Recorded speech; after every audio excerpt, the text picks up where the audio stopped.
Good evening and salutations, my Days of Our Lives fans. So, you know what? Let's start off with Paulina and Lonnie and Ray.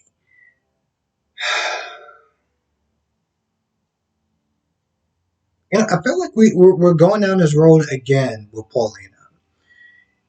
She's lying to Lonnie all over again.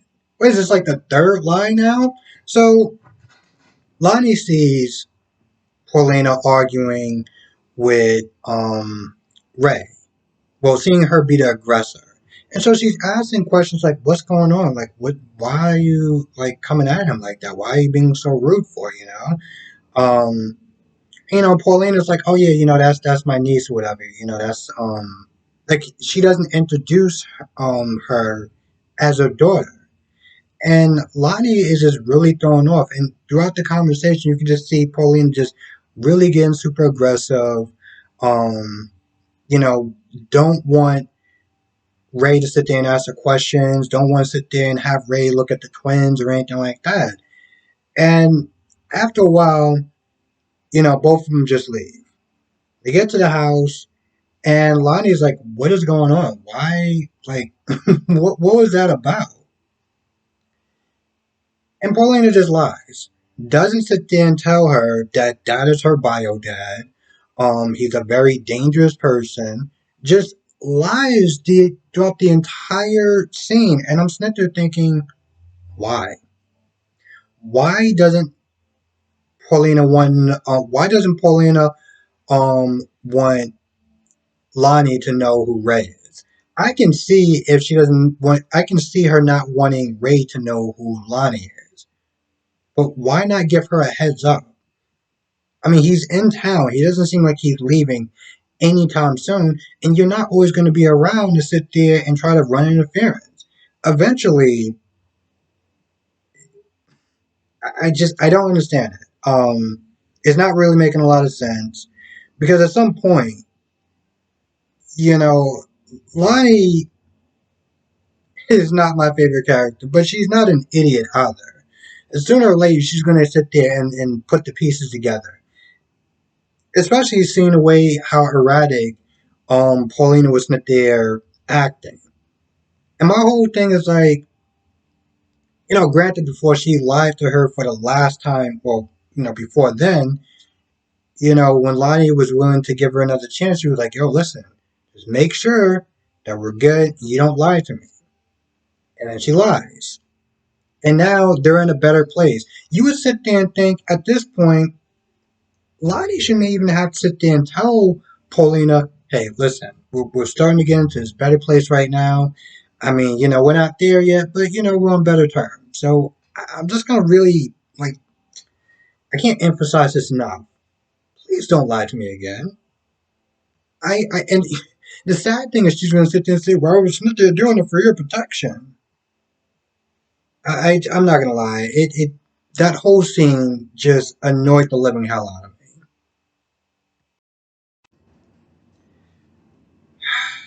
I,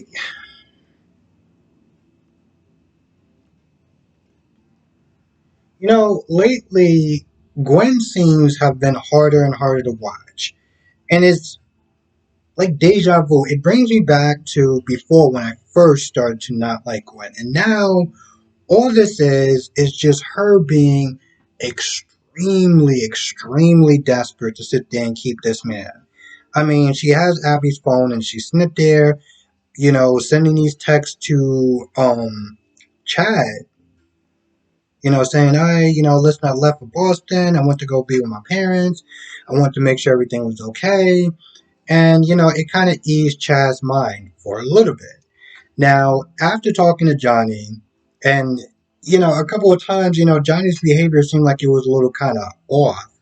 Finding out that EJ is going to get 10 years, felt a little kind of guilty. Just a little bit. Um, Johnny was like, or Johnny Diablo was like, what do you feel guilty about? You know what he did to you. You know what he was doing, what he tried to do to your wife. And if the situation was reversed, you would have no problems in that they're dancing on your grave, pretty much. Um, But Chad was like, yeah, I mean, more more to the point, Chad's like, he didn't say it, but he doesn't want to be like EJ. Also, he found out that the movie's still going to be made, and the guy, Johnny's like, oh, well, this producer basically said that he's going to ruin me if I don't make this movie. So, more to the point, he said that, one second, I don't understand why this volume always close. More to the point, he said that, he's going to be making a movie.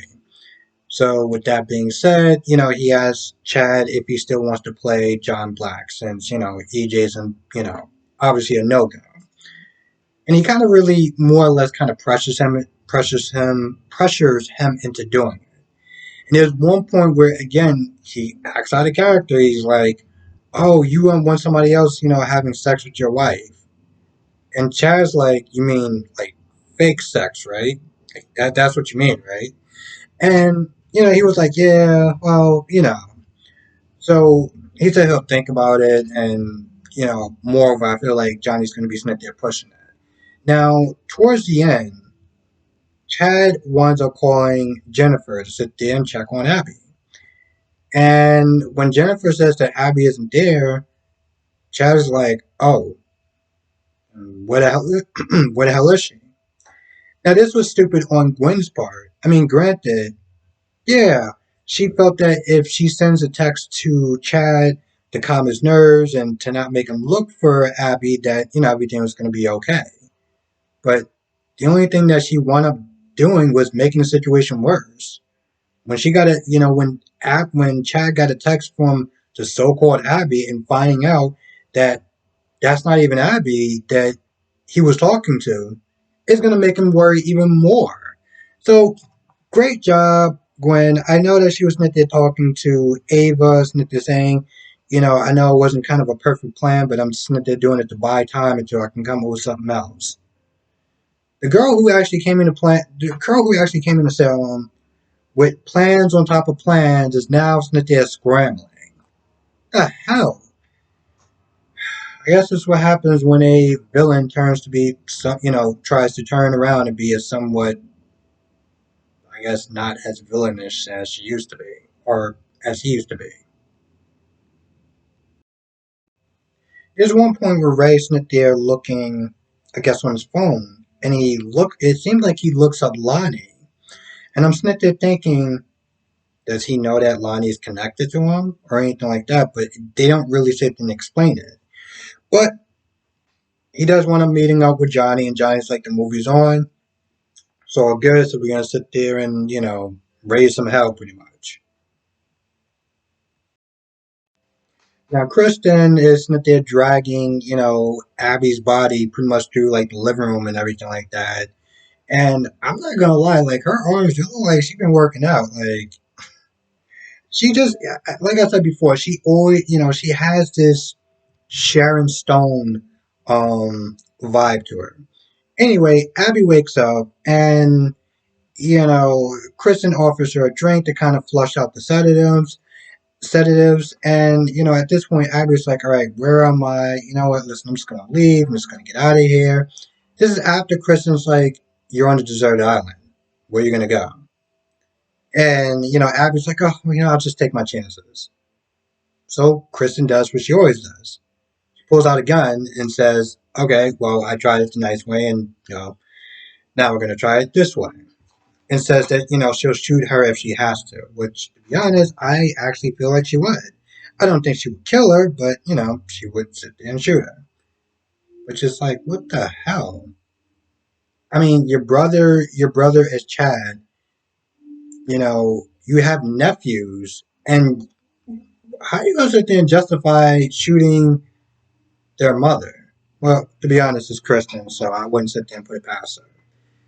Now, Abby, I gotta sit there and say, makes like the worst hostage ever. She starts going through all these theories, kind of piecing things together from, Kate, the Sarah mask and everything like that. And then she starts asking, where is Sarah? I'm sitting there thinking, Abby, you should probably say as little as possible. And this way you could be as little of a threat to her as possible. No, she is. It's one of those things where it's like, yeah, she's too smart for her own good, but she likes to sit there and be like, well, I know this about this, and I know that about that. So, I know stuff. And, in my mind, I'm like, she's the villain. She doesn't want you to know that much stuff. You're probably sitting there saying, yeah, well, I kind of pieced stuff together, with Ava and, Gwen and you helping her out, this, that, and third. At this point, you're screwed. So, and also towards the end, Sarah's in a room with long hair, looking like she's kind of out of it. So, Kristen must have pumped her with some sort of type of drugs because she doesn't look like she looks very docile, like she's not trying to fight to get out of there or anything like that. She seems like she's just kind of in this drug haze. So after Xander gets in, talking to Gwen, which when he asks who's on the phone, she lies.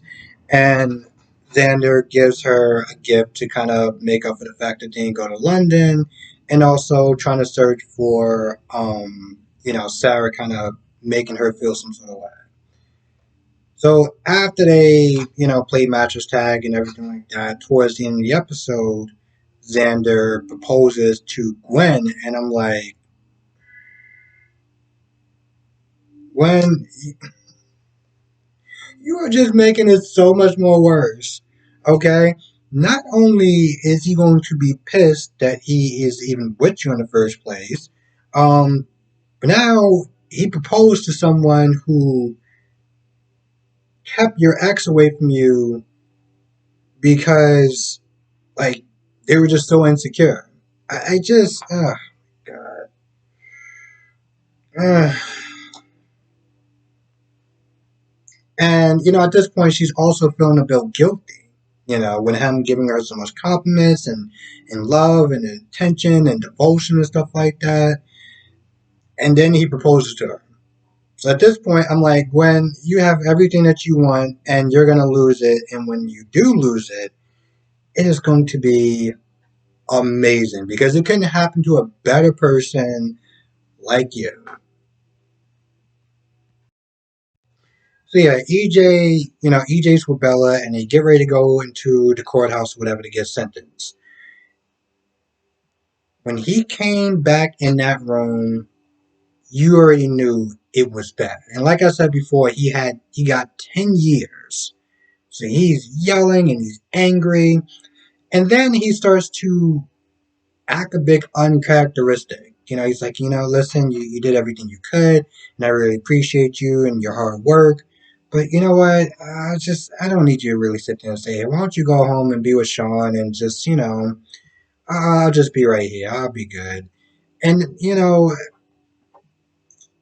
Bella's like, listen, I'll just, because at first she's like, I'll sneak you out the back or whatever. And, he's just like, no, I just want to sit here and just collect my thoughts for a little bit before I get ready to spend the rest of my life practically in jail.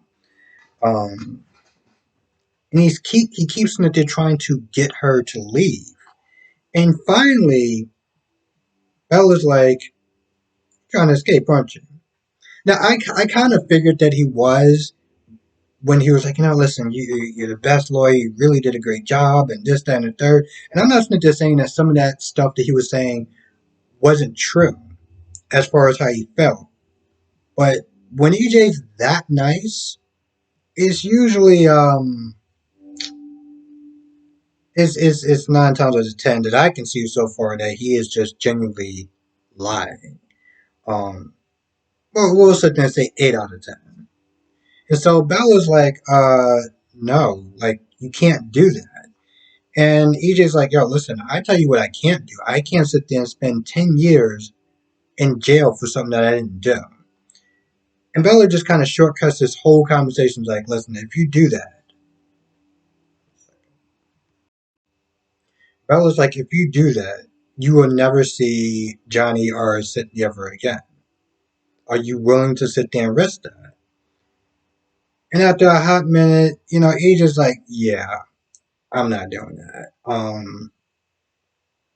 I guess he does have some. I just with EJ sometimes he's just very unpredictable.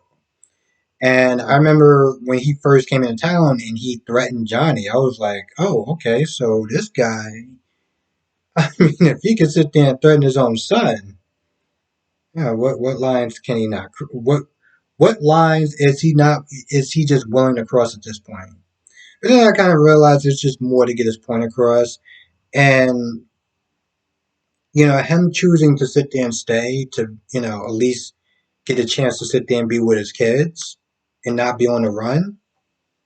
It shows that there's some lines, or at least very few lines, that he's just not willing to cross. And one of them is just to, um, not willing to take a chance, not willing to sit there and sacrifice not seeing his kids, even for freedom. He's not even, he's not, like, he'll give up his freedom in order to sit there and be with his kids. And I'm going to be honest, when he came back and he was angry and he looked like he was kind of sad a little bit, like, part of me was like, damn, I know you've done a lot of things, some really terrible things. I don't know what they are. I don't know what all of them were, but I knew some of them were pretty bad. But it's not just because he's my favorite character, but also just for the simple fact that he's going to jail for 10 years for something that he didn't do. Now, granted, he's probably done so much stuff in his life that, okay, you may not be guilty for that, but you are hella guilty for a ton of other things.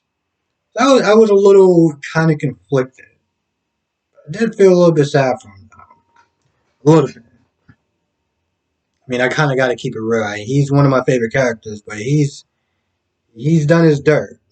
He probably should have been in jail for many other things a long time ago.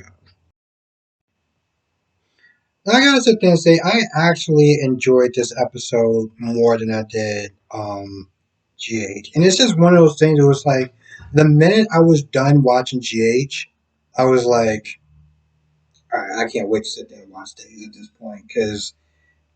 And granted, it wasn't terrible. It was one of those middle of the road episodes, and even though that this wasn't like too like spectacular, I still felt like it was better than GH.